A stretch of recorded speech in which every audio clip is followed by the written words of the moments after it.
How's it going, everybody? It's another week here. Another week.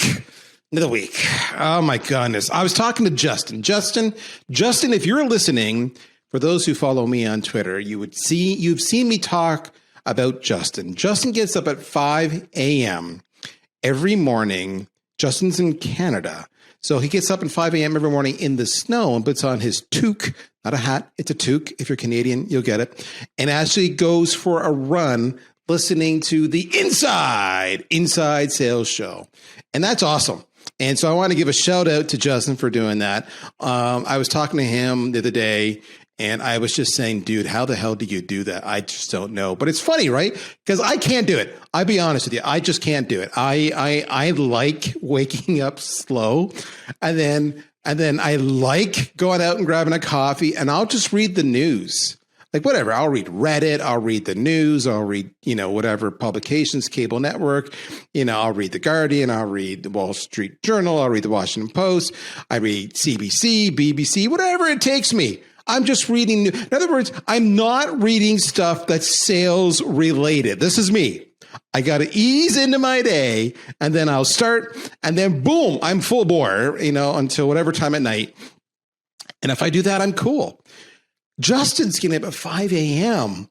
And the first thing his thought is after he puts on his toque and his running outfit outside at minus 30 degrees Celsius is let's listen to Darryl on the Inside Sales Show. Different priorities, eh? It's how you all measure success. Oh my goodness. I'm just laughing. Justin, I love you, but brother, how do you do it?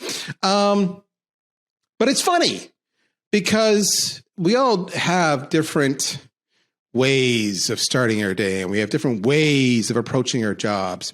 And I was reminded of the job angle and the fact that, how do I put this? Sometimes I've been a boss for so long.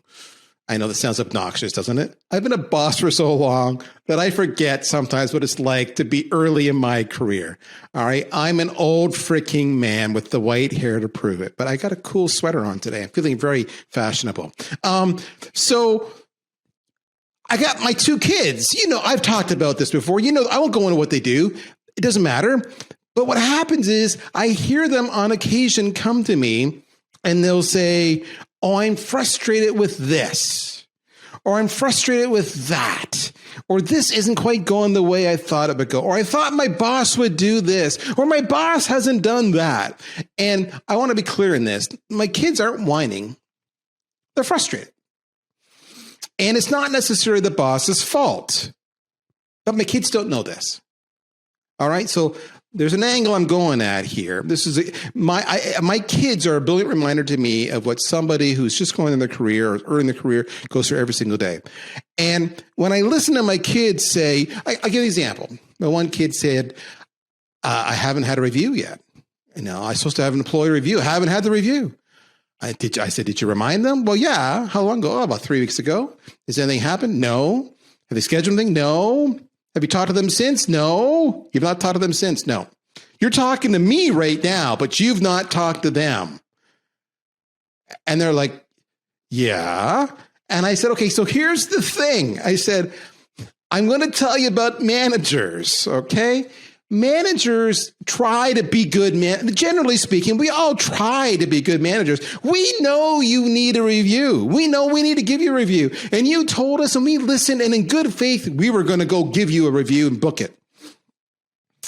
But then shit happens and we get distracted and we're like the shiny object and we don't even know that you're freaking out that you've never got your review because you came to me. And there you go. So I'm going to table that for a second. I'll wrap this story up, but I'm going to table that. Before I started this recording, I went to one of my team members and I said, that person on your team who does this, what are they doing? I've not heard from them in months. I don't know what they're doing. And they come back and they said, well, apparently they emailed you 3 weeks ago looking for your input on something and they haven't heard from you. So I go and I check my inbox and sure enough, in my inbox, there's their email. And of course, it's gone way, way, way down. And I went back to my employee and I said, I found the email. They did do that. I said, I understand. Okay, no problem. I said, that was 3 weeks ago. I said, I have this thing called Slack. I have this thing called a phone. It takes text messages. It takes phone calls. I said, I have you. You're in between me and your employee. They could escalate up to you. There's lots of ways to get me to pay attention to them. I'm not justifying that I missed their email. Just like as a manager, I'm not justifying that I forgot to book your review that I said I would. What I'm trying to tell you is, and I said, you need to teach your employee that they own their own success. They own their own success. This person should have escalated up if I didn't get back. This person should have pushed you to push me because, excuses aside, I'm impeding them. So that was that. So I go back to my kid I talked about, and I said, you need to own your own success. I know you told them. You need to literally, I'm not making this up. You need to send them a calendar invite that says employee review. You need to own it and book it. And he did. Lo and behold, he did. And guess what they had? They had his review. And he was all happy. And none of the concerns he had were really real because they always magnify in our heads. All right. So I've shared this whole long-winded story. Where am I going with this, kids? I'm going with this is that managers and employees need to work together to manage each other's success. There's tools, there's tactics, there's processes, there's techniques, and there's ownership. Who do I know is awesome at developing this dynamic, whether it be coaching other people in communities that they founded, whether it be creating master classes for people to know best practices and what to do, whether you're a manager or an employee, whether it's creating a SaaS solution that just got $20 million to physically help bring data-driven sales management to the masses. This cat knows everything I'm talking about. The company I'm referring to is Atrium. The cat is Peter Kazanjy. And I try to do that best flat Kazanjy in my Southern California tone. I don't know how well I nailed it. Kazanjy. Nailed it. I nailed it. There we go. So, Peter, welcome to the show, my friend. That was my long-winded diatribe. Dude, I like that story. It was quite good. I can only imagine your customer story deployment in like disco calls. I imagine that game is strong to quite strong. If it's anything like that, it's strong to quite strong. I was doing something the other day with one of my reps, and I think they were on a call with me, right? But I was leading the call. And she messages me and she's like, holy shit, your discovery is amazing. And a lot of it is just what it is exactly what I do here on the podcast, folks. If you ever listen to me, I'm very careful at saying, all right, so let's recap. What did Peter just say? Peter said A, B, and C, even though he probably took 10 minutes to say A, B, and C. And do this, but don't. That's discovery. You're playing back to them to make sure that you heard it right. So that's an aside. Okay. Peter, let's talk a little bit about you, because I actually said to Pete before we went live, I said, I feel like I'm in the house of royalty right now. I mean, he's raised $20 million. That was just announced very recently. Peter is a guest lecturer at Columbia Business School. He is an author, the Startup Sales Handbook. He is the founder of Modern Sales Pros, whom I got to tell you, Modern Sales Pros, best community that I'm involved in, most honest, most real. And I take exceptional pleasure every time somebody gets banned for 30 days for preaching or pitching. Love that the most. People love that. Yeah, people love that. It's like voting someone off the island in Survivor or whatever. They actually, they really love that. They're jazzed. I got a group of people. We message each other every time it happens. We're like, ha, he got nailed. But it keeps the conversation honest. No pitching. And of course, Peter's... It does. He's the co-founder of Atrium. All right, Pete, we got lots to talk about today. So welcome to the show. What are you doing to $20 million? Everybody wants to know. And are you hiring? Well, that's the next thing they want to know. I think what you told me to do is that the first thing I need to do is buy a gold-plated toilet seat. Correct. So for whoever the top performing maybe we'll buy 2 of them. Whoever is like for the SDR who had the most opportunities created in the prior month, they get to use the gold-plated toilet seat. And then, for the AE who had the bookings, who was the bookings leader, they would do that. So I think that's a to-do. I have it written down on my Atrium post-it notes here. But yeah, we just raised $20 million. For folks that don't know, Atrium makes data-driven sales management software that exists to help managers use data and metrics to improve rep and team performance. I think we're going to talk a little bit about how reps can use metrics and data to improve their own performance, almost kind of like taking control of your own career. I think we just heard maybe a little story about that earlier. But yeah, that's what we do. We're hiring a bunch of account executives right now. We're blessed to work with 200 plus, amazing modern sales organizations. We just crossed $3 million in ARR, having tripled in the last year. And we're really blessed to be able to work with a lot of amazing sales organizations, helping them be more data driven and make their reps better using that data.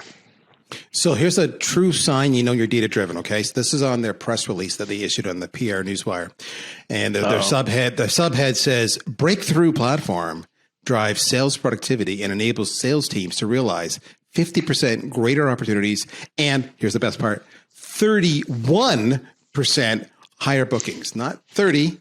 Not 30. Not about 30. 31.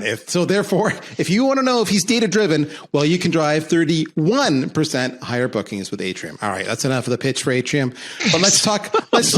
Enough of that behind us. Let's talk about measuring and monitoring. So when it comes to reps, the one thing I find reps know the least, Peter, they will learn how to sell. They will study how to sell. They may botch how to sell, but they suck at absolutely measuring and monitoring themselves. Any kind of assessment they make on their abilities or success is 101%, not 100, 101. I'm in the one theme, 101%. 101.4. 0.4 subjective. I think I'm doing well. Relative to Susie, I'm kicking ass. Well, how well are you doing? I'm pretty good. So talk to me. What do reps need to do to measure, to monitor themselves? And then how can they use that data to make themselves better? Yeah, I think our whole industry has like a math phobia. And it's okay, right? Like, hey, don't get me wrong, right? So like I'm a very right-brained dude.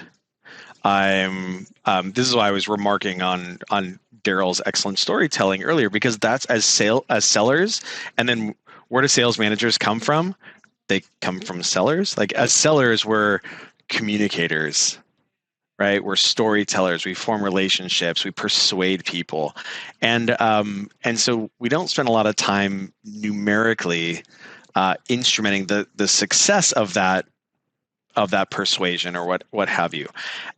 Even though the reality is that because we do that persuasion and those communication, what have you, across dozens and dozens and dozens and dozens of opportunities and customers and what have you, you can actually use metrics to monitor and then manage and improve that behavior. So it's not really surprising that we have this math phobia. And you kind of see the same thing in like professional athletics as well. Even though there's like this big analytics revolution that has happened, a lot of the folks, you don't go into being like a hockey player, you don't go into being a football player or whatever in order to spend a lot of time in Excel. Right. And the same is true with those coaches. Where do those coaches come from? They don't come from like, Bain or McKinsey or whatever. They used to be players themselves. Like they were, a defenseman, or they were, a center or what have you. And so I think it's understandable that people don't have like that muscle isn't natural, but that doesn't mean that we can't use it and exploit it. And so this is something that a lot of managers are coming to realize, and leaders are like, oh man, I'm really going to be left behind if I don't use data to better manage and improve my team performance. And then per Darryl's really excellent story earlier, managers need to spend their time doing that. They need to really get on that train. Now the good news is that there's better tool chain nowadays to make that easier versus like walls of charts and Tableau and like dashboards and whatever. Like, oh my God, like what's going on here? Like I have to pick out what's happening. There's like, emerging categories of software, like we're an example thereof to kind of help with that. But the same is true with reps as well. And so there's really an opportunity for reps to do a better job to like self-manage and be ahead of their own performance using data.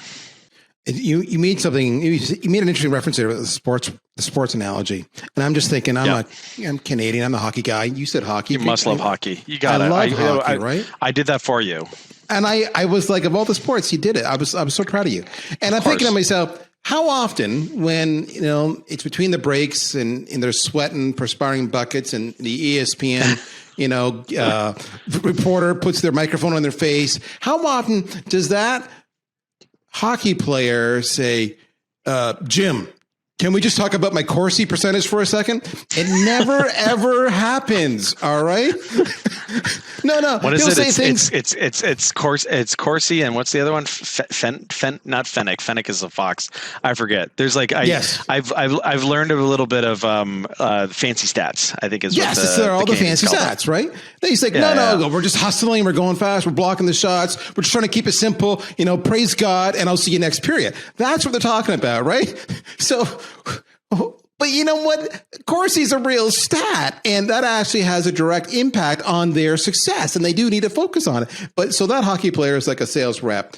So are there certain stats or are there certain metrics that you've observed, whether as a sales leader yourself or amongst your platform with all your user community, that reps should be looking at to monitor their own success? Yeah, I mean, honestly, they're the same metrics that like the managers should be looking at, and you can, depending on how kind of sophisticated you are already, you can either be more sophisticated or like if you're not really there, just start. The most important thing is to just start.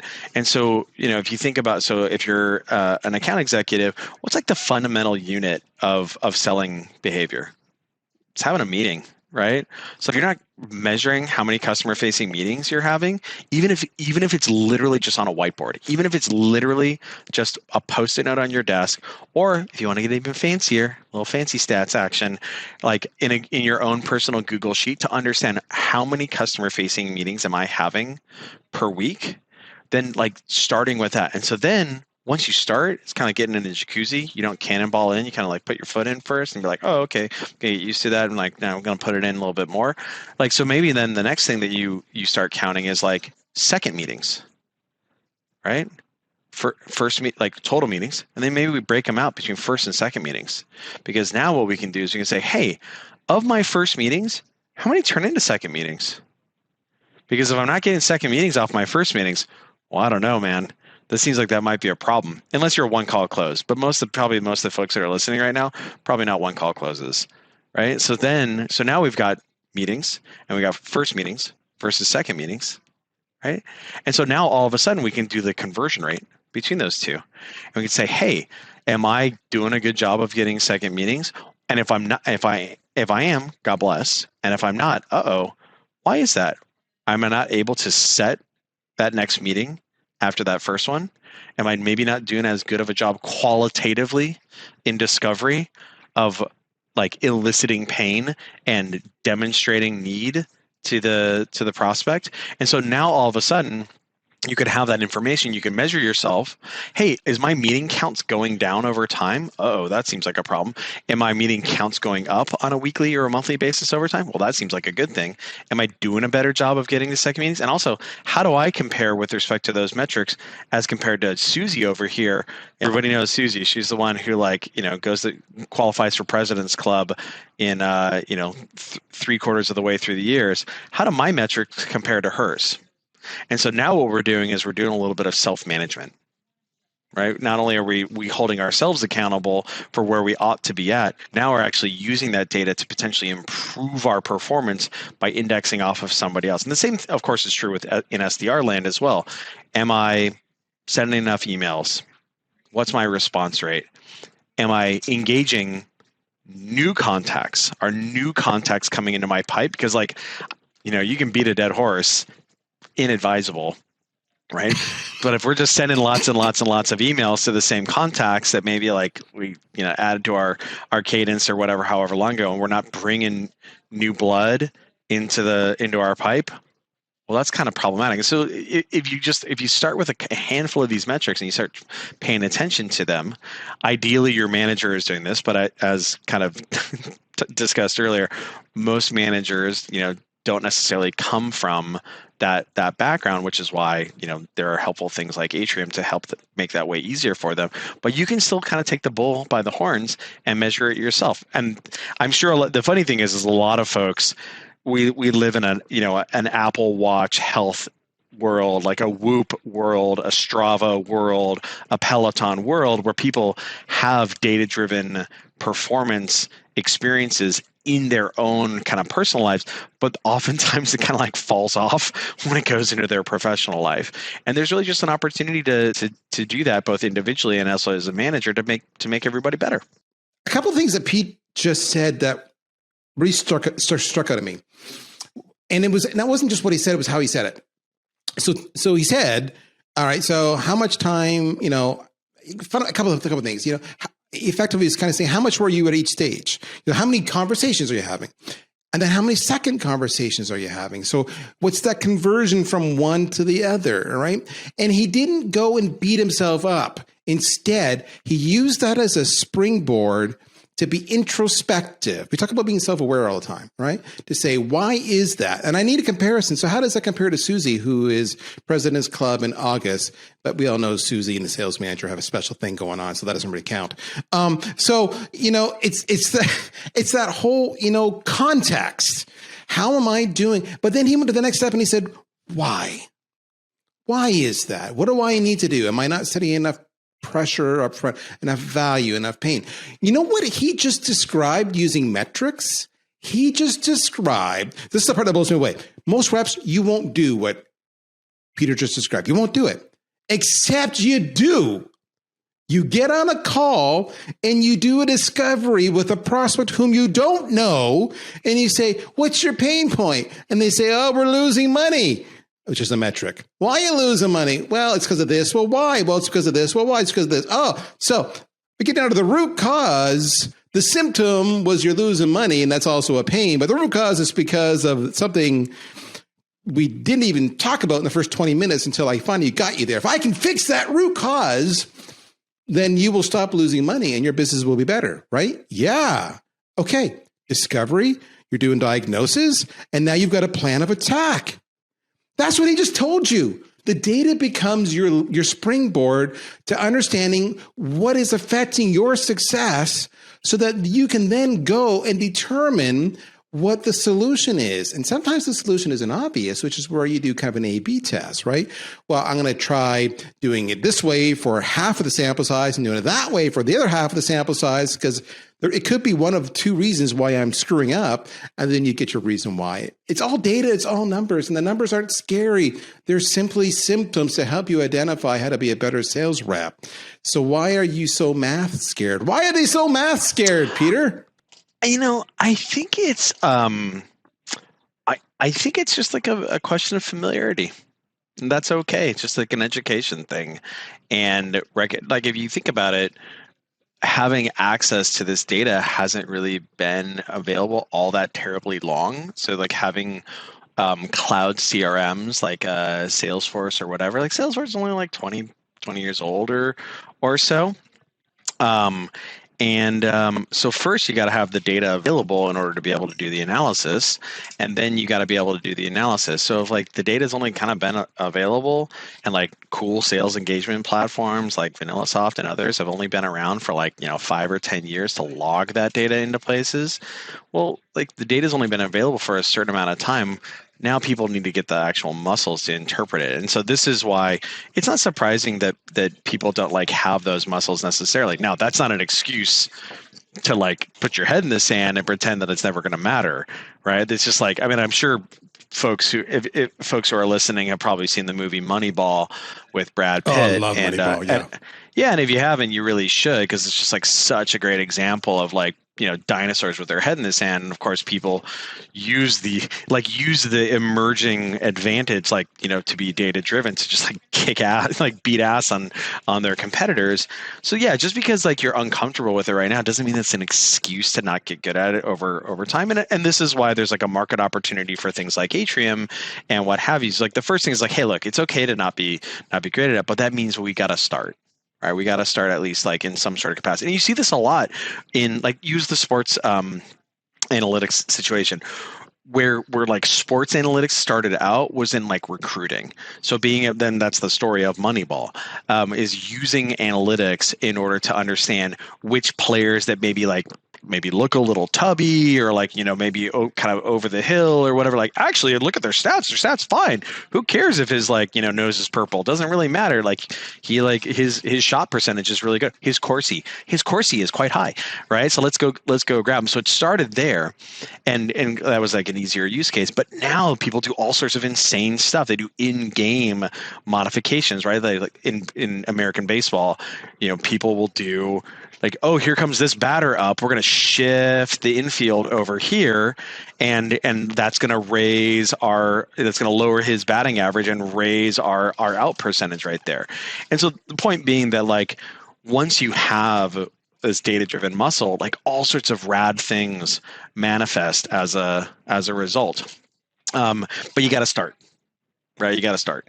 So let's talk about that, because we talked about how, I used the example of my kids or my employees not chasing us down. They just expected it to happen, and they might have made a passing reference, just like a sales manager might have made a passing reference that, hey, you're not getting a lot of second conversations. You may want to fix that.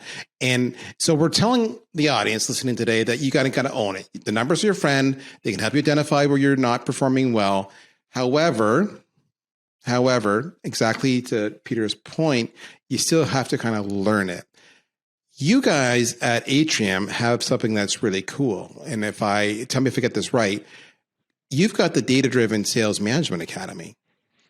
Mm-hmm. Now, is that something that the audience could go to? And why would they go there? Would that help them better understand the numbers so they can become more versed? So how does it work?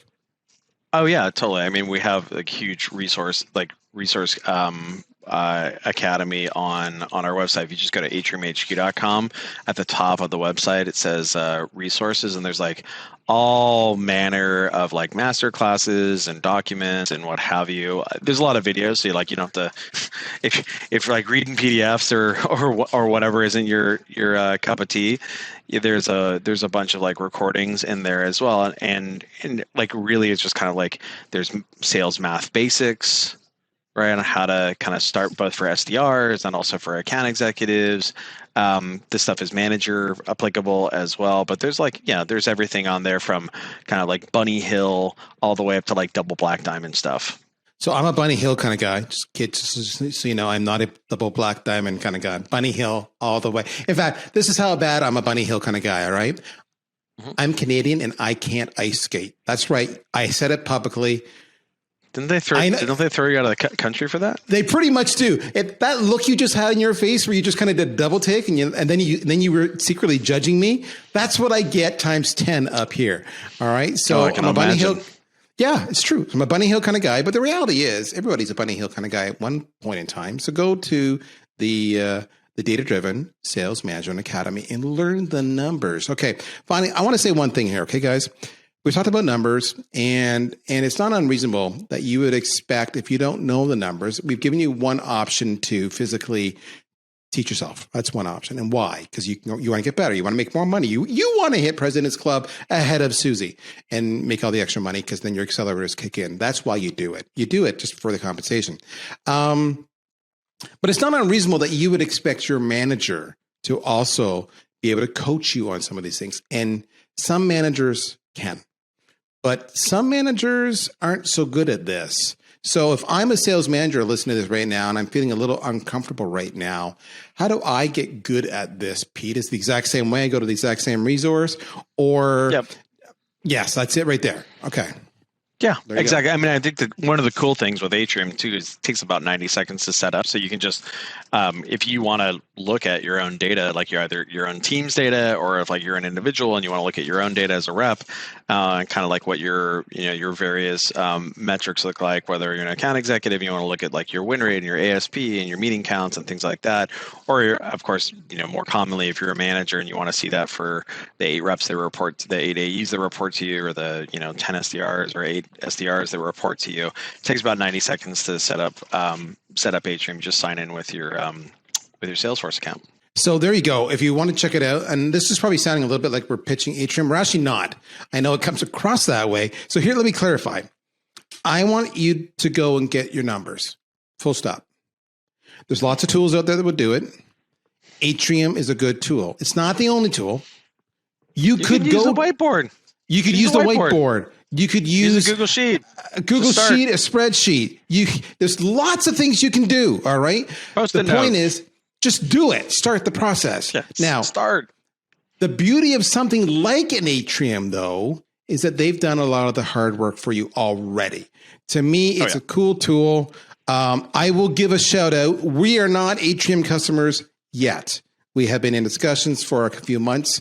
My good friend Sean Cardenas, I hope I say his last name right, has been a freaking rock star and patient and cool as shit in the whole process. He's just been a good guy.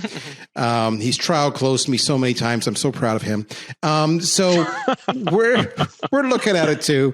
And the reason we're looking at it, honestly, is because I'll just be shooting straight with you right now. And with no offense to my friends at Salesforce is a bitch to get data out of. It really, truly is. So there's a tool like Atrium or others. You're saving time. It's pre-built. Away you go. Life is good. Check it out. atriumhq.com is the website. But with that, guys, the lesson of the day is just know your numbers, right? It's not just, and when you say know your numbers, you're thinking revenue. What's my target? I got to hit. Yeah. What are the leading indicators to that? You see? To know your numbers, you got to know your numbers. Get ahead of it. And that's the whole point. All right. Take control of your own destiny. Follow Peter on LinkedIn. Peter, best way to reach you, my friend. Is it LinkedIn or is it elsewhere? Yeah, like LinkedIn, Twitter, whatever. You just search for Pete Kazanjy, and I'm pretty much the only one that will come up. So it's pretty easy to find. And I would also tell your sales leadership, if they're not part of Modern Sales Pros, they should be, because it's phenomenal. So that's something, a little secret you can pass along to your crew there. Every single person I've referred to Modern Sales Pros in my leadership peer community has come back and just thanked me profusely for it. They were like, why haven't I heard of this? And this is the best freaking thing ever. So that's it. That's my plug. So yeah, we're going to call it a game, call it a day. We're going to go back and study some advanced stats, improve our coursey, do some cool analytics, and we're going to go onto Alibaba and look for gold-plated toilet seats. So that's the plan today. That's my action item after this. That is your action item after that. Go find the toilet seats. Justin, if you're still running after all of this, God bless you. You're just incredible. My name is Darryl Braille. This, my friends, is the Inside Sales Show. You take care. We'll talk to you next week. Bye-bye.